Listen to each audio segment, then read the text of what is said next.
Welcome back to another technical deep dive here in the debug zone.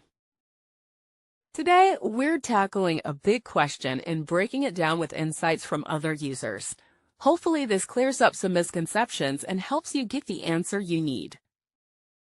So buckle up, stay a little curious, and let's jump right in.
And that's a wrap.